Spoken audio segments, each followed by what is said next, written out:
So, feel most welcome to today's episode. Today we are looking at one of the very strange things which happened in Europe. This happened in Austria. Protest against mass tourism or over-tourism. Over-tourism is when you receive so many tourists in a village, in a town, or in a city. This has happened in a city called, not a city really, a village called Hallstatt. In Hallstatt, they are complaining. This village or town has a population of between 700 to 800 people, and they received, before the pandemic, they used to receive over 1 million tourists. So they are now not happy. They blocked the road or the tunnel towards the village for 15 minutes in protest against the number of tour passes, the number of tourists who visit the town or the village. In a good day, they receive over 10,000 visitors in a day, which makes it to 1 million tourists per year. Majority are from China. Majority of the tourists are from China. While places like Kenya, we are crying for lack of tourists or the declining number of tourists to Kenya. In Austria, in a village called Hallstatt, they are crying for over-tourism or having too many tourists. This is called mass tourism. Of course, this village in 2006 was featured. Hallstatt was featured in a South Korean romantic drama known as Spring Wars. And when they featured this town in Spring Wars, people developed more interest on the town, and more Chinese and Koreans started visiting the town. The Hallstatt. It is called Hallstatt town village.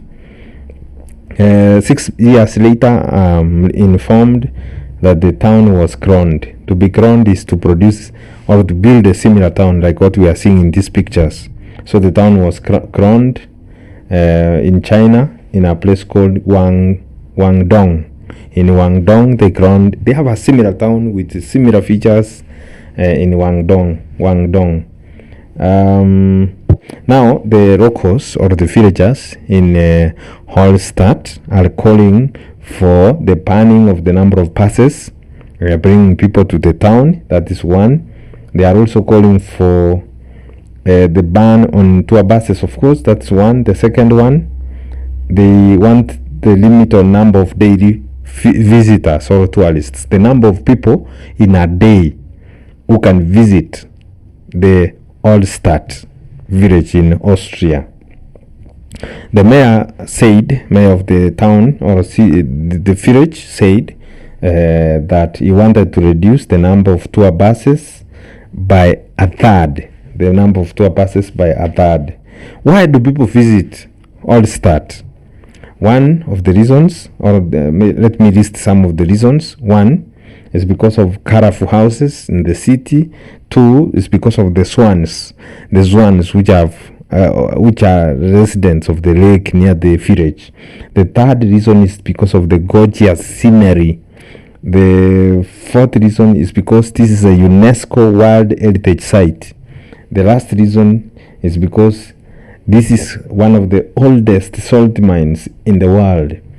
It was established over 7,000 years ago, and they say that the oldest staircases, these ordinary staircases we see in the houses like tall buildings, the oldest one was found here in this city, in this town, in this village of Hallstatt. Let us now look at some of the comparisons to show you that the number of tourists going to Hallstatt are many. The number of tourists we received in Kenya in 2022 was 1.5 million. That's a country with nearly over half a million square kilometers. We received 1.5 million. A village in Austria received over 1 million tourists in a year. It is a small place. Actually, when I was looking online, I saw that in terms of surface area, it is only 59.8 square kilometers. 59.8 square kilometers. So it is a very small place receiving too many people. So you can imagine people wanting to access every place in the village, and the villagers are no longer comfortable with that. The villagers want that to be changed. They don't want many tourists anymore. Thank you very much for tuning in and learning more about Hallstatt, a village in Austria, and how they are protesting against over tourism, or something they call mass tourism. Thank you. If you are new here, please subscribe to our YouTube channel. Make sure you like, you comment, and share the content. Thank you. See you in the next episode.